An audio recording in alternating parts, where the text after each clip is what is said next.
अगर आपको बोला गया है कि आपका हेयर लॉस स्कारिंग टाइप का है तो ये वीडियो बंद मत करिए, क्योंकि यहाँ ट्रांसप्लांट का डिसीजन नॉर्मल हेयर लॉस से बिल्कुल अलग तरीके से लिया जाता है और गलत इंफॉर्मेशन आपका टाइम और पैसा दोनों वेस्ट कर सकती है। देखिए, जब कोई पेशेंट मुझसे पूछता है डॉक्टर मेरा हेयर ट्रांसप्लांट हो सकता है क्या, तो सबसे पहला सवाल जो मैं पूछता हूँ वो है आपका हेयर लॉस स्कारिंग टाइप है या नहीं, क्योंकि ये आंसर ही पूरा ट्रीटमेंट प्लान डिसाइड करता है। तो चलिए समझते हैं कि स्कारिंग एलोपेशिया एक्चुअली क्या होता है। नॉर्मल हेयर लॉस में जैसे मेल या फीमेल पैटर्न बाल्डनेस में हेयर फॉलिकल सिर्फ वीक होता है, लेकिन उसके नीचे का स्ट्रक्चर बना रहता है। इसका मतलब ट्रांसप्लांट से नया हेयर ग्रो हो सकता है। लेकिन स्कारिंग एलोपेशिया में एक बिल्कुल डिफरेंट चीज होती है। किसी अंडरलाइंग कंडीशन की वजह से फॉलिकल का वो स्ट्रक्चर परमानेंटली डैमेज हो जाता है और उसकी जगह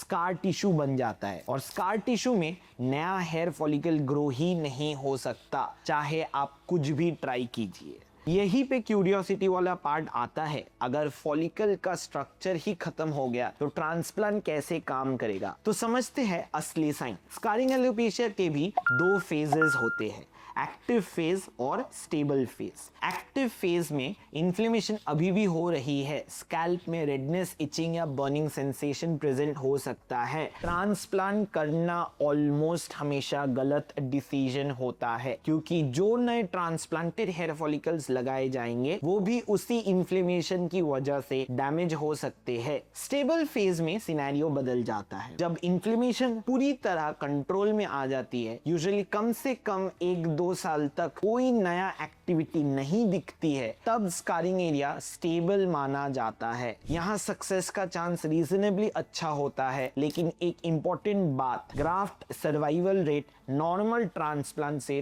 थोड़ा कम होता है, क्योंकि स्कार टिश्यू में ब्लड सप्लाई नॉर्मल स्किन जैसी नहीं होती है। इसका मतलब ये नहीं कि ट्रांसप्लांट इम्पॉसिबल है, इसका मतलब है कि टाइमिंग और कंडीशन का स्टेज सबसे ज्यादा इंपॉर्टेंट फैक्टर है। तो प्रैक्टिकल सोल्यूशन क्या है? डायग्नोसिस कंफर्म करना, क्या ये एक्चुअली स्कारिंग एलोपेशिया है। इसके लिए कभी कभी स्कैल्प बायोप्सी की जरूरत पड़ती है, जो डेफिनेटिव आंसर देता है। दूसरा स्टेप होता है इन्फ्लेमेशन को फुल्ली कंट्रोल करना, मेडिकेशंस के थ्रू, जो डर्मेटोलॉजिस्ट ही प्रेस्क्राइब कर सकते हैं। तीसरा स्टेप, जब स्टेबिलिटी कंफर्म हो जाए, यूजुअली एक डिटेल्ड स्कैल्प इवैल्यूएशन के बाद ट्रांसप्लांट एक रियलिस्टिक और सेफ ऑप्शन बनता है। और इस स्टेज पे भी एक ऑनेस्ट डर्मेटोलॉजिस्ट आपको क्लियरली बता सकता है कि एक्सपेक्टेड आउटकम क्या रियलिस्टिक है, क्योंकि यहाँ गारंटी देना सही नहीं होता। स्कारिंग एलोपेशिया ट्रीटेबल है, मैनेजेबल है, और कुछ केसेस में ट्रांसप्लांट से कॉस्मेटिकली अच्छा रिजल्ट भी मिलता है। अगर आपको अपने स्कैल्प पे कोई अनयूजुअल पैच, रेडनेस या इचिंग दिख रही है, तो प्लीज एक क्वालिफाइड डर्मेटोलॉजिस्ट से स्कैल्प का प्रॉपर इवैल्यूएशन करवा ले। ये एक छोटी सी स्टेप है, आपके बालों के फ्यूचर के लिए सबसे बड़ा फर्क ला सकती है।